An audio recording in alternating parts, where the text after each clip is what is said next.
છૂટાછેડાના 6 વર્ષ પછી બનેલી ઘટના. વનરાજ કેરી ખરીદવા આવ્યો હતો, પરંતુ જ્યારે તેણે તેની છૂટાછેડા લીધેલી પત્નીને બજારમાં શાક વેચતી જોઈ ત્યારે એ અટકી ગયો. અનુપમાની સામે જમીન પર કેટલાક શાકભાજી ગોઠવેલા હતા અને ઉદાસ બેઠી હતી. ગ્રાહકની રાહ જોઈ રહી હતી. વનરાજ ખુશીથી મનમાં ગણગણાટ કરવા લાગ્યો. છૂટાછેડા સમયે તો મોટા ઉપાડે કહ્યું હતું કે તારા કરતાં 100 ગણો સારો પતિ મળશે, પણ એવું લાગે છે કે તેને કોઈ એવો પતિ મળી ગયો છે જે બેઠા બેઠા ખાય છે. તેથી જ તેની પત્નીને શાકભાજી વેચવા મજબૂર કરી રહ્યો છે.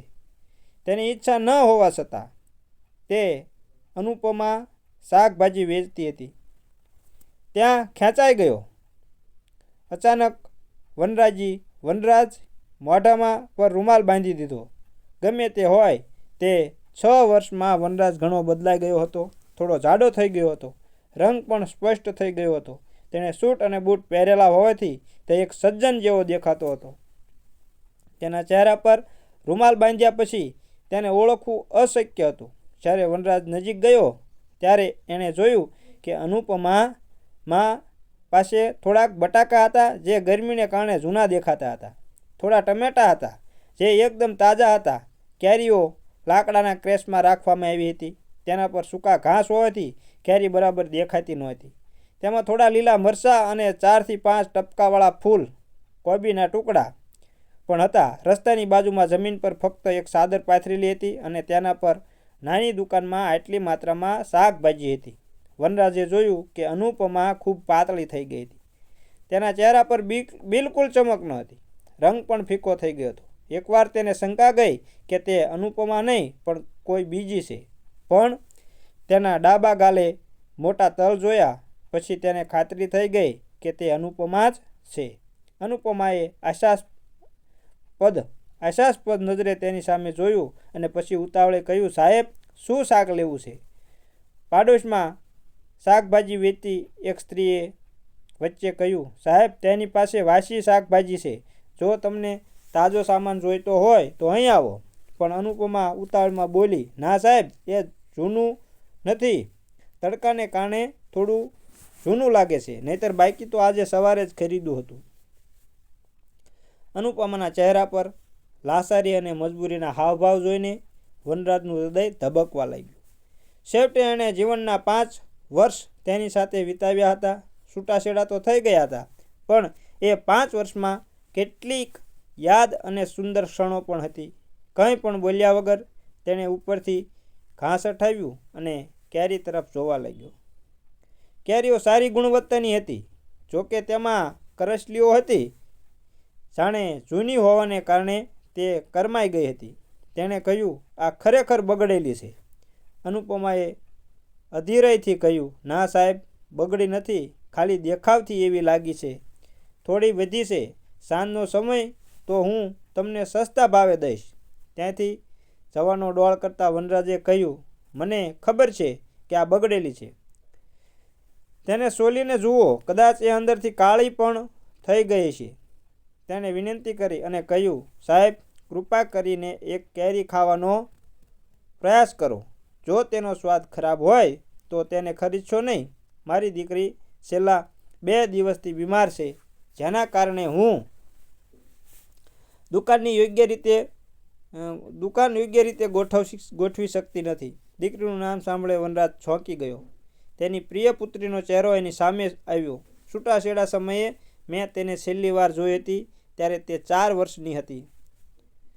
ગુડિયા હવે 10 વર્ષની હશે. તેની એક કેરી ઉપાડી અને વનરાજને આપવા લાગી, પણ તે પોતાની દીકરીના વિચારોમાં ખોયેલો હતો. દીકરીની તબિયત ખરાબ હતી. આના સમાચાર મળ્યા પછી તેમના હૃદયમાં કંઈક તૂટવા લાગ્યું. આ રહી કેરી સાહેબ, કૃપા કરીને સ્વાદ ચાખો. અનુપમાના શબ્દોને અવગણીને તે ઉતાવળમાં બોલ્યો, બધી કેરીઓનું વજન કરો. અનુપમાએ આશ્ચર્યથી તેની સામું જોયું અને કહ્યું, બધી જ? તે ખુશ થઈ ગઈ અને કેરીઓનું વજન કરવા લાગી. 8 કિલો કેરી હતી.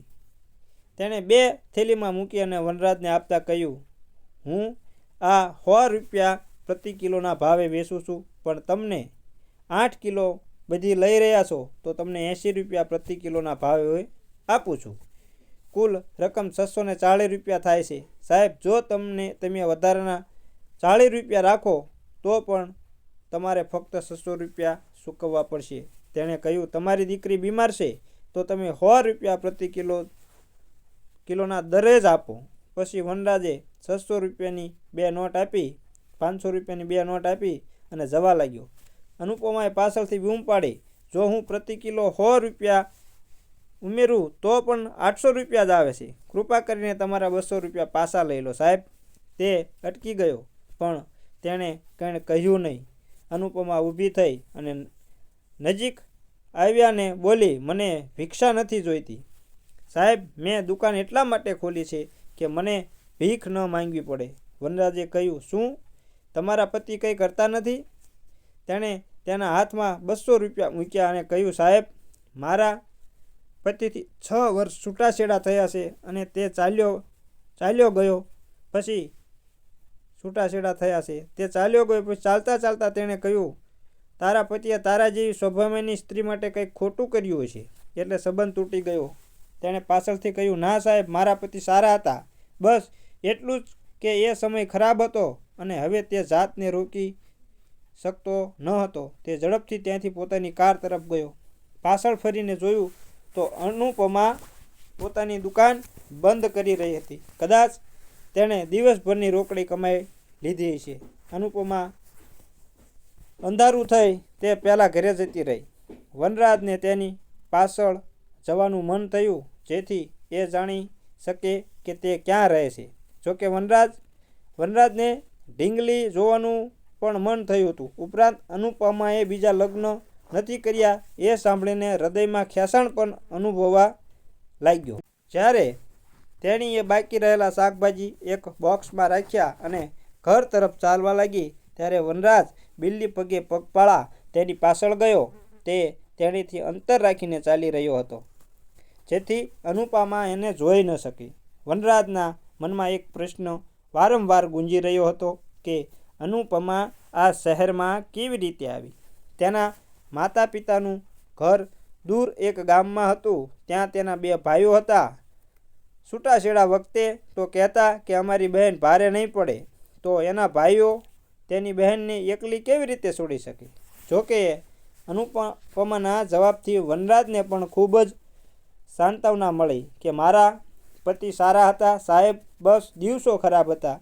ચાલતા ચાલતા એ વિચારોમાં ખોવાઈ ગયો. આજે પણ અનુપમા તેના વિશે ખરાબ વિચારતી નથી. અચાનક ચાલતી વખતે વનરાજનું હૃદય લાગણીથી ભરાઈ ગયું. એની આંખોમાં આંસુ આવી ગયા. તેને યાદ આવ્યું કે જ્યારે એક રાત્રે અનુપમાએ કહ્યું હતું કે તમે ફક્ત મારા સ્વાભિમાનનું રક્ષણ કરજો, હું તમારી સાથે રહીને બધું સહન કરી લઈશ. અને તે પત્નીના આત્મસન્માનનું રક્ષણ પણ કરી શક્યો નહીં. તેની ભાભી વનરાજની સામે ને તેણીનું અપમાન કરતી હતી. એ શાંતિથી ઓહો રહ્યો અને યાદો તાજી કરતો રહ્યો. તે એક સ્વાભિમાની સ્ત્રી હતી. તેને કોઈ પણ દોષ વિના નમવું ગમતું ન હતું. એટલા માટે તે એના માતા પિતાના ઘરે આવીને તે વનરાજ જે ભાઈ ભાભીની સઢામણી હેઠળ તેને છૂટાછેડાની નોટિસ મોકલી. તે પોતાના ભાઈ અને ભાભીનો ખૂબ આદર કરતો. એટલા માટે તે પોતાની પત્ની કરતાં પોતાની ભાભી પર વધુ વિશ્વાસ કરતો હતો.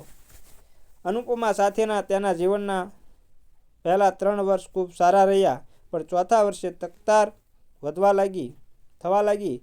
જ્યારે પણ ભાભી કોઈ કારણસર ગુડિયાને થપ્પડ મારતી ત્યારે અનુપમાને તે બિલકુલ ગમતું નહીં. આ મુદ્દા પર વિવાદ વધતો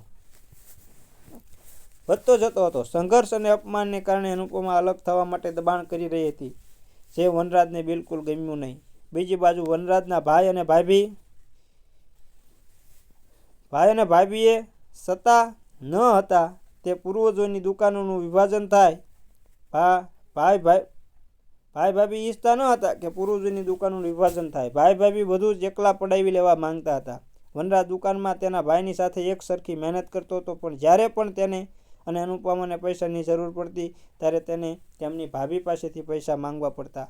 અનુપમાએ ને પણ આ ગમ્યું નહીં. ચાલતા ચાલતા અનુપમાએ મેડિકલ સ્ટોરમાંથી કેટલીક દવાઓ લીધી અને પછી એક ગલીમાં ગઈ. વનરાજ ચોક્કસ અંતર રાખી તેની પાછળ આવી રહ્યો હતો. ચાલતા ચાલતા તે શહેરની બહાર એક વસાહતમાં પહોંચી.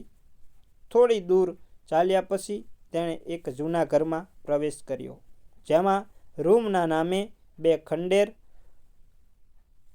ખંડેર ઓરડાઓ હતા. બહાર ચોકમાં બે ખાટલા મૂકવામાં આવ્યા હતા. તેમાંથી એક ઢીંગલી પડી હતી અને નજીકમાં એક વૃદ્ધ સ્ત્રી પડી હતી. વનરાજે જોયું કે અનુપમા આવતાની સાથે જ વૃદ્ધ મહિલા ઊભી થઈ ને બેસી ગઈ. જ્યારે વનરાજે દરવાજાની તિરાડમાંથી વૃદ્ધ સ્ત્રીનો ચહેરો જોયો અને પોતાની સાસુને ઓળખી લીધી. તે અનુપમાની માતા હતી. હવે વનરાજની ઢીંગલી પણ ઊભી થઈ ગઈ હતી. તે પહેલાં કરતાં ઘણી મોટી થઈ ગઈ હતી, પણ તે ખૂબ નબળી દેખાતી હતી, એટલે દુબળી દેખાતી હતી. વનરાજે તેના પર નજર નાખતા જ તેના હૃદયમાં પ્રેમનો ફુવારો ફૂટી નીકળ્યો. હૃદય કહી રહ્યું હતું, ઓ મારા પંખી નાની ઢીંગલી, આવ તને મને ગળે લગાવી દે. તે અધીરો થઈ ગયો અને લાંબા સમય સુધી ઢીંગલી તરફ જોતો રહ્યો. તેની આંખોમાંથી આંસુ વહેતા રહ્યા, પરંતુ તેના તમામ પ્રયત્નો છતાં તે ઘરમાં પ્રવેશી શક્યો નહીં. વનરાજ થોડી વારમાં જ પાછો ચાલવા લાગ્યો. તેનું હૃદય ભારે થઈ ગયું. તેને ભાભી પર વારંવાર ગુસ્સો આવી રહ્યો હતો. ભાભીને લીધે તેણે પોતાની સુખી ઘરને બરબાદ કરી નાખ્યું હતું. છૂટાછેડા સમયે ભાભી કહેતી હતી કે તે જલ્દી જ તારા ફરીથી લગ્ન કરાવી દેશે, પણ 6 વર્ષ થઈ ગયા હતા. ભાભીએ કંઈ કર્યું નહીં. તે હજુ પણ લાચાર જેવું જીવન જીવી રહ્યો હતો. તો તે આ શહેરમાં એકલો હતો. અહીં તેના ભાઈએ તેને દુકાન અને 2 બેડરૂમ ખરીદ્યું હતું, જેથી વ્યવસાયને વધુ વિસ્તારી શકાય. વનરાજ એકલો જ દુકાન ચલાવતો હતો. ઘર પણ દુકાનની પાછળ જ હતું. તે ઘરમાં તે એકલો રહેતો હતો. ભાઈ અને ભાભી તેની પત્ની વિના રાખવા માંગતા હતા, જેથી તે જીવનભર ન તો હિસ્સો માંગી શકે કે ન તો એના માટે કમાણી કરી શકે. તેનો ભાઈ દર અઠવાડિયે દુકાનનો હિસાબ કરીને બચતના પૈસા લઈ જતો. પણ કહેવાય છે કે ભગવાનના ઘરમાં દેર છે, અંધેર નથી. ઘરમાં વિલંબ થાય છે પણ અન્યાય થતો નથી. ભગવાનના ઘરમાં વિલંબ થાય છે પણ અન્યાય થતો નથી. ભગવાનને એક સંયોગ બનાવ્યો હતો. છૂટાછેડા લીધાના લીધે પતિ પત્ની બંને સંયોગથી એક જ શહેરમાં રહેવા આવ્યા. બંનેમાંથી કોઈએ હજુ સુધી બીજા લગ્ન કર્યા નથી. કંઈ પણ થઈ શકે એમ હતું. હવે વનરાજ રોજ સાંજે અનુપમાની દુકાને જવા લાગ્યો. તે સાંજે મોઢા પર રૂમાલ બાંધીને ત્યાં પહોંચતો અને તે ઘણી બધી શાકભાજી અને કેરી ખરીદતો, જેથી અનુપમા ઢીંગલીને યોગ્ય રીતે ઓસરી શકે. તેને દિવસભર ઘણું વિચાર્યું, પણ શહેરો ઢાંક્યા વિના અનુપમા સામે જવાની હિંમત ન થઈ. તે જે પણ શાકભાજી ખરીદતો તે જરૂરી શાકભાજી પોતાના માટે રાખતો અને બાકીની રખડતી ગાયોને ખવડાવતો. થોડા દિવસો પછી જ્યારે વનરાજના ભાઈએ તેને હિસાબ પૂછવાનું શરૂ કર્યું, બચત ક્યાં ગઈ? વનરાજે કહ્યું, મેં ખર્ચો કર્યો ભાઈએ ગુસ્સામાં કહ્યું, તે આટલા બધા પૈસા ક્યાં ખર્ચ્યા? વનરાજે હિંમત ભેગી કરી અને કહ્યું, એવા જ કોઈ કામમાં ખર્ચાઈ ગયા. ભાઈએ નારાજગી વ્યક્ત કરતા કહ્યું, આજ સુધી તે ક્યારેય ખોટો ખર્ચ કર્યો નથી. હવે તારે કઈ જવાબદારીઓ આવી પડી છે? વનરાજે કહ્યું, ભાઈ તું આટલો ગુસ્સે કેમ થઈ રહ્યો છે? મારું જ કમાયેલું છે એટલે મેં ખર્ચ કરી નાખ્યું. ભાઈએ ગુસ્સામાં બૂમ પાડી અને કહ્યું, તને શરમ નથી આવતી? તું મારી સામે વકવાસ કરે છે? વનરાજે નમ્રતાથી કહ્યું, ભાઈ આ શબ્દોની લડાઈ નથી. મેં કંઈ જ બરોબર જ કર્યું છે. જો હું કમાઉં છું, હું ખર્ચ કરી શકું છું. તમે આ ઘર અને દુકાન ફક્ત મારા નામે ખરીદી છે તો મને સોંપી દો. તમારી પાસે એક મોટું પૂર્વજોનું ઘર અને દુકાન, અહીંની મિલકત કરતાં એની કિંમત વધુ છે. તમે પૂર્વજોની મિલકત રાખો અને મને આ નાનું ઘર અને દુકાન આપી દો. હવે હું એકલો રહેવા માગું છું. ભાઈએ કહ્યું, તું શું વાત કરે છે? શું હું તને એકલો છોડી શકું? અત્યારે મારે ઘણી ફરજો પૂર્ણ કરવાની છે. હું તારા ફરીથી લગ્ન કરી આપીશ. હું તારો પરિવાર ફરીથી બનાવીશ. વનરાજે કહ્યું, હવે મારી ચિંતા કરવાનું બંધ કરો ભૈયા. તે અને ભાભીએ મને મારી પત્નીથી અલગ કરવાનો પ્લાન બનાવ્યો અને મેં બનાવેલા ઘર બરબાદ કરી નાખ્યું. હવે હું તારી યુક્તિ સમજી ગયો છું. વનરાજ બોલ્યો, મારા છૂટાછેડાને 6 વર્ષ થઈ ગયા છે. તમે મારા લગ્ન વિશે એકવાર પણ પ્રયત્ન કર્યો નથી, કારણ કે તમે નહોતા ઈચ્છતા કે હું ફરીથી લગ્ન કરું. જો પપ્પાએ મરતા પહેલાં મારા લગ્ન ન કરાવ્યા હોત તો તમે મારા પહેલાં લગ્ન પણ થવા દીધા ન હોત. વનરાજ બોલ્યો, તમારી પાસે મફતમાં એક મજૂર છે, તેની સાથે તમને મારી મિલકત પણ મળી ગઈ છે. તમે મારા લગ્ન શું કરાવવાના? હવે હું જાતે જ લગ્ન કરીશ. ભગવાનની ખાતર તમે મને મારા પોતાના વિચારો પર છોડી દો. અને જો ભવિષ્યમાં તું કેમ ખોટું કરવાનો પ્રયાસ કરીશ તો તું જોજે, હું તારી આખી મિલકતનો અડધો ભાગ લેવા આવીશ. મોટા ભાઈ સમજી ગયા કે તેમની ચાલાકી હવે પકડાઈ ગઈ છે. હવે તે અને તેની પત્ની અહીં સુધી પહોંચી શકે નહીં. ખોટા સંબંધનો માસ્ક ઉતરી ગયો હતો. તે પોતાના ભાઈનો હિસ્સો લેવા માંગતો હતો અને પોતાના પુત્રો માટે ઘણા પૈસા છોડી જવા માંગતો હતો, પરંતુ તેનું સ્વપ્ન પૂરું થઈ શક્યું નહીં અને તે ચૂપચાપ પાછો ફર્યો. હવે વનરાજ મુક્ત હતો. તે તો ભાઈ ભાભીના ચુંગલમાંથી મુક્ત થયો. તે ખુલ્લા મનથી વિચારી શકતો હતો. તે અનુપમા અને ગુડિયાને ખૂબ મિસ કરી રહ્યો હતો. એટલે બપોરે અનુપમાની દુકાને પહોંચ્યો. તેણે જોયું કે અનુપમા આજે સારા કપડાં પહેરીને બેઠી હતી, પણ તેની આંખોમાં ચિંતા અને ઉદાસી સ્પષ્ટ દેખાતી હતી. નજીક આવતા તેણે કહ્યું, તારી ઢીંગલીની તબિયત હવે કેવી છે? અનુપમાએ ઊંડી આંખોથી એની સામે જોયું અને પછી કહ્યું, શું તે તમારી દીકરી નથી? અચાનક વનરાજને આઘાત લાગ્યો. અનુપમાએ મોઢા પર રૂમાલ બાંધેલો હોવા છતાં તેને ઓળખી લીધો. તેની આંખોમાં જોઈને અનુપમાએ કહ્યું, તમે રોજ તેની તબિયત પૂછવા આવો છો તો કેમ નથી પૂછતા? શું તારા ભાઈ અને ભાભીએ તમને દીકરીએ મળવાની ચેતવણી આપી છે? વનરાજે પોતાના ચહેરા પરથી રૂમાલ હટાવી લીધો હતો, કારણ કે હવે ચહેરો છુપાવવાનો કોઈ મતલબ ન હતો. તેણે આંસુભરી આંખો સાથે અનુપમા તરફ જોયું અને કહ્યું કે ખરેખર તેને મળવા માગું છું. અનુપમાએ કહ્યું, તો મળો ને. મેં તમને ક્યારેય મળવાથી રોક્યા? મારી સાથે સંબંધ તૂટી ગયો, પણ મારી દીકરી સાથે નથી તૂટ્યો. વનરાજે કહ્યું, તમે મને કેવી રીતે ઓળખ્યો? અનુપમાએ કહ્યું, હું તારી જીવન સાથે રહીશું. તમે મારી પાછળ જે રીતે ચાલો છો તેના પરથી હું તમને ઓળખી શકું છું. પહેલા દિવસે તો તમને ધ્યાનથી જોઈ શકી નહીં, પણ બીજા દિવસે મેં તમને ઓળખી લીધા હતા. જ્યારે તમે ગુડિયા વિશે પૂછો છો ત્યારે તમારી આંખોમાં જે પીડા છે તે ફક્ત એક પિતાની આંખોમાં જ જોઈ શકાય છે. તમે તમારો ચહેરો છુપાવ્યો, પણ તમારી આંખોમાં તમારી દીકરીને મળવાની ઝંખના છુપાવી ન શક્યા. હું તમને ઘરનું સરનામું આપું છું. જાઓ અને તમારી દીકરીને મળી આવો. હું વેચીને સાંજે જ આવીશ. વનરાજે અનુપમા તરફ જોતા કહ્યું, તું મારી સાથે આવ, પછી જ હું ગુડિયા સાથે વાત કરીશ. જ્યારે આપણે અલગ થયા ત્યારે તે 4 વર્ષની હતી અને હવે મને ઓળખશે નહીં. અનુપમાએ પોતાની આંખોમાં આંસુ છુપાવીને પોતાનો ચહેરો બીજી તરફ ફેરવ્યો અને કહ્યું, મારી પાસે હજુ પણ લગ્નનું આલ્બમ છે. તે તમને રોજ જોઈએ છે. તે તમને સહેજ પણ ભૂલી નથી. તમારી સામે જતાં જ તમને ઓળખી જશે. વનદાજી વિનંતી કરી, કૃપા કરીને મારી સાથે આવો. હું તમારી સાથે અત્યારે ઢીંગલીને મળવા માગું છું. અનુપમાએ કહ્યું, તમે ગરીબોના પેટ પર લાત કેમ મારો છો? આ ધંધાનો સમય છે. હું તમારી સાથે જઈશ તો બધો માલ વેચાશે નહીં. તો વનરાજે કહ્યું, હું તને બધી વસ્તુઓના પૈસા આપીશ. કૃપા કરીને આજે સાથે આવ. અને આજ પછી હું તને તકલીફ આપવા નહીં આવું. આ સાંભળીને અનુપમા ચોંકી ગઈ. તેણે કહ્યું, શું થયું? શું તમારી બીજી પત્ની તમને અહીં આવતા રોકી રહી છે? વનરાજે ઉદાસ સ્વરે કહ્યું, મેં ફરીથી લગ્ન નથી કર્યા.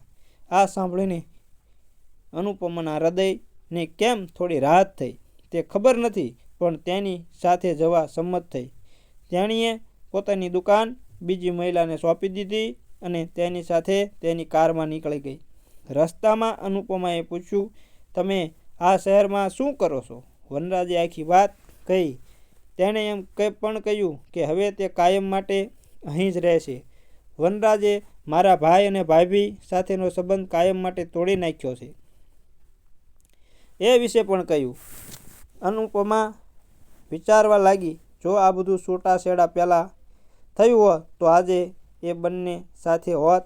તમે અહીં કેવી રીતે આવ્યા? વનરાજે પૂછ્યું. તેણે ઉદાસ થઈને કહ્યું, હું મારા ભાઈ અને ભાભી પર બોજ બની ગઈ હતી. શરૂઆતમાં બધું બરાબર હતું, પણ પછી ભાભીઓએ પોતાનો સાસો રંગ બતાવવાનું શરૂ કર્યું. શરૂઆતમાં ભાઈઓએ મને ટેકો આપ્યો, પણ ધીમે ધીમે તેઓ પણ તેમની પત્નીઓની ભાષા બોલવા લાગ્યા. તમને તો ખબર છે કે મને ફેંકી દેવાલી રોટલી ખાઈને કૂતરાની જેમ જીવવાનું પસંદ નથી. હું અહીં જે ઘરમાં રહું છું તે મારા મામાનું ઘર છે. મામા વર્ષો પહેલાં અમદાવાદ શિફ્ટ થયા હતા. ઘર ખાલી પડ્યું હતું. ઘરની ચાવીઓ માતા પાસે હતી, એટલા માટે હું મારી માતા સાથે અહીં આવી છું. તે જૂનું ઘર છે, પણ ભાડું આપવાની જરૂર નથી, તેથી તે મારા માટે સારું છે. વનરાજ બોલ્યો, શું હું તમને કંઈક પૂછી શકું? તેણીએ કહ્યું. તેણે ડરથી કહ્યું, શું તમને આવા મારા જેવા મૂર્ખની યાદ આવે છે? તે ખસકાટ સાથે બોલ્યો. અનુપમાએ કોઈ જવાબ ન આપ્યો. તેણે પોતાનો ચહેરો બીજી તરફ ફેરવી લીધો. વનરાજ જોઈ શક્યો નહીં કે અનુપમાની આંખોમાં આંસુ આવી ગયા હતા. બારીમાંથી બહાર જોતા તેણીએ કહ્યું કે હવે મને કોઈ યાદ નથી. સવાર સાંજ મારા મનમાં એક જ વાત રહે છે કે હું મારી રોટી કેવી રીતે કમાવીશ. આ ચિંતામાં જ દિવસ પસાર થાય છે. તેણીના જવાબથી તે નિરાશ થયો. આખી મુસાફરી દરમિયાન એ ચૂપ રહ્યો. અનુપમા રસ્તો બતાવતી રહી અને વનરાજ તેના બતાવેલા રસ્તા પર ચાલતો રહ્યો.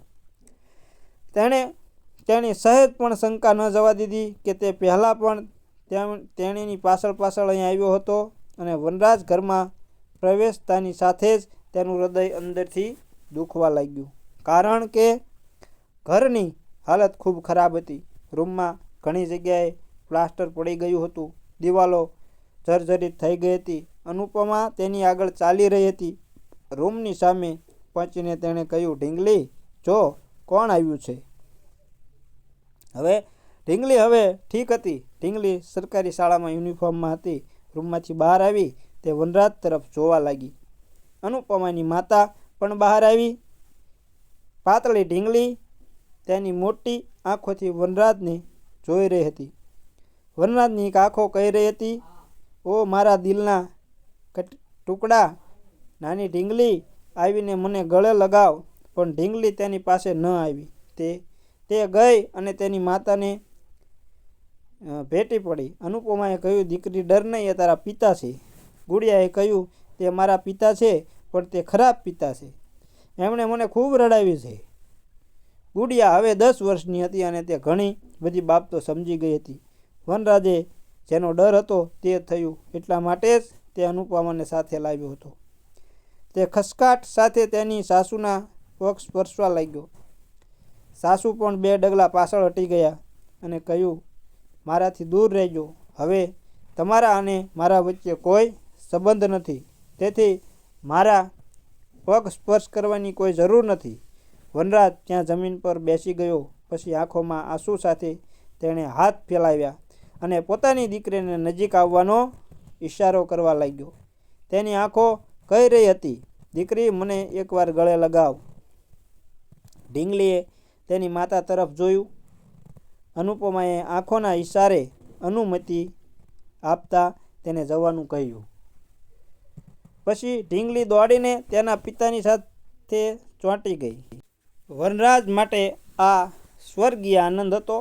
તે ધ્રુસકે રડવા લાગ્યો. રડતા રડતા તેણે કહ્યું, દીકરી, મને માફ કરજે. મારા જીવન વિશે નિર્ણય લેવામાં મેં ખૂબ મોડું કરી દીધું, નહીતર તું અને તારી માતા બહુ પહેલાં મારી સાથે હોત. પણ તેણે ઢીંગલીને ખોળામાં લીધી અને તેની ગાડે પાસે લઈ ગયો અને કહ્યું, જો હું તારા માટે શું લાવ્યો છું. વનરાજે ગાડીનો ડબ્બો ખોલ્યો અને એક મોટી બેગ કાઢી. તેમાં ઢીંગલી માટે ઘણા બધા રમકડાં, કપડાં, ચોકલેટના બોક્સ હતા. તેણે એક પછી એક વસ્તુઓ કાઢીને ઢીંગલીને આપવાનું શરૂ કર્યું. અનુપમા બધું ધ્યાનથી જોઈ રહી હતી. તેનું હૃદય એક વિચારથી ધબકતું હતું કે તે થેલીમાંથી તેના માટે પણ કંઈક નીકળશે. જોકે આખી બેગ ખાલી થઈ ગઈ. અનુપમા માટે સાડી પણ ન હતી. અનુપમા સમજી ગઈ કે ત્યાંથી ફક્ત તેની દીકરી માટે આવ્યા છે. ઢીંગલી આટલી બધી વસ્તુઓ મેળવીને ખૂબ ખુશ હતી. અનુપમાએ કહ્યું, ચાલો હવે જઈએ, મારે દુકાને જવું પડશે. વનરાજે ઢીંગલીના માથા પર હાથ ફેરવ્યો અને કહ્યું, દીકરી, હું ફરીથી આવીશ. પછી તે બહાર આવ્યો અને ગાડીમાં બેઠો. અનુપમા તેની બાજુમાં શાંતિથી બેઠી. હવે બંને ચૂપ હતા. અનુપમા વિચારી રહી હતી, આટલું બધું મારી દીકરી માટે લાવ્યો હતો, તેમાંથી એકાદું ઉપાડીને મને ખુશ કરવા માટે આપી દેતો. છૂટાછેડા થઈ ગયા છે એનો અર્થ એ નથી કે બધું પૂરું થઈ ગયું. ગાડી ચલાવતા વનરાજે કહ્યું, શું હું તમને કંઈ પૂછી શકું? તેણે કહ્યું, શું જો હું તમારા માટે કંઈ લાવું તો તમે લેશો? અનુપમાએ આશ્ચર્યથી તેની સામે જોયું અને પછી બોલી, જો તમે લાવ્યા હોત તો ખરેખર આપી દેતા, પણ હવે જવા દો. વનરાજ ઉતાવળમાં બોલ્યો, હું લાવ્યો છું. મને વચન આપો કે તમે લઈ લેશો. તમે ના પાડશો નહીં. અનુપમાનું હૃદય જોરથી ધબકવા લાગ્યું. તે વિચારવા લાગ્યું કે તે શું લાવ્યા છે. આ વખતે કોણ નર્વસ થાય છે. પોતાની આંતરિક ઉત્તેજના છુપાવીને તેણે કહ્યું, આ વખતે મને આપો, પણ જો તમે ફરીથી કંઈ લાવશો તો હું તે નહીં લઉં. આટલું કહી દઉં છું. વનરાજે પોતાના હાથ ખિસ્સામાં નાખ્યા અને પછી પોતાની બંધ મુઠ્ઠી તેના તરફ લંબાવી. અનુપમાએ ધબકતા હૃદય સાથે હાથ લંબાવ્યો. વનરાજે તેના હાથમાં જે મૂક્યું તે જોઈને તે ખુશીથી કૂદી પડી, કારણ કે તે એક સુંદર સોનાનું મંગળસૂત્ર હતું. વનરાજનું હૃદય પણ જોરથી ધબકતું હતું, કારણ કે તે ડરી ગયો અને તેણે ગાડી રોકી દીધી. અનુપમાના ગળામાંથી એક ગૂંગળામણ ભર્યો અવાજ નીકળ્યો. આ શું છે? તેણે કહ્યું, કૃપા કરીને આ ના પાડશો નહીં. હું ઘણી બધી અપેક્ષાઓ લઈને આવ્યો છું. હું મારી બધી ભૂલો માટે માફી માંગુ છું. હું ખૂબ જ મૂર્ખ વ્યક્તિ છું. ત્યાંથી જ મારા પોતાના લોકોએ મને છેતર્યો અને તમને મારાથી છીનવી લીધા. જ્યારે મારે તમારી સાથે ઊભા રહેવું જોઈતું હતું, ત્યાં હું ઊભો રહી શક્યો નહીં. પણ હવે હું તમને વચન આપું છું કે હું આખી જિંદગી તમારા માટે જીવીશ. આપણે આપણી પ્રિય દુનિયા ફરીથી બનાવશું. આપણે ઢીંગલીને સારી રીતે ઉછેરીશું. હું તારી માતાનું પણ ધ્યાન રાખીશ. અચાનક અનુપમા સ્થિર થઈ ગઈ. એ કંઈ બોલવાની હાલતમાં ન હતી. એ ફક્ત મંગળસૂત્ર તરફ જોઈ રહી હતી. વનરાજે કહ્યું, અનુપમા, અરે અનુપમા, અહીં જુઓ. હું તમારો જ વનરાજ છું, જેના હાથ વગર તમે એને ઓશીકું બનાવીને સૂઈ શકતા ન હતા. કૃપા કરીને ના પાડશો નહીં. હું તને આવું જ જીવન જીવતા જોઈ શકતો નથી. જ્યારથી મેં તને આ હાલતમાં જોઈ છે ત્યારથી હું દરરોજ રડું છું. આટલું કહી તે રડવા લાગી. અનુપમાએ મંગળસૂત્ર મુઠ્ઠીમાં પકડી રાખતા કહ્યું, છૂટાછેડાના કાગળોનું શું થશે? હું તને ફાડી નાખીશ. તેણે રડવાનું બંધ કરતાં કહ્યું. તો અનુપમાએ તેને મંગળસૂત્ર પાછું આપ્યું. વનરાજે આંસુ ભરી આંખોથી એની સામે જોયું. બંને હાથ જોડી દીધા. હવેથી અનુપમાએ કહ્યું, કૃપા કરીને મંગળસૂત્ર તમારા હાથે પહેરાવો. આ સાંભળી તે ખુશીથી કૂદી પડ્યો. તેણે મંગળસૂત્ર લીધું અને તરત જ અનુપમાને પહેરાવ્યું. તે ખુશીથી પાગલ થઈ ગયો. ગાડી ચાલુ કરીને ચલાવવા લાગ્યો. અનુપમા તેનો હાથ પકડી રાખે છે અને કહ્યું, હવે હું દુકાને નહીં જાઉં, મને તમારા ઘેર લઈ જાઓ. વનરાજે પહેલાં તો ગાડી અનુપમાના ઘર તરફ પાછી ફેરવી. ત્યારથી તેણે ગુડિયાને અમ્માને ગાડીમાં બેસાડ્યા અને પોતાના ઘર તરફ જવા લાગ્યો, કારણ કે તે હજુ પણ એક ઘર હતું. અનુપમાના લગ્ન પછી તે ઘર બનવાનું હતું.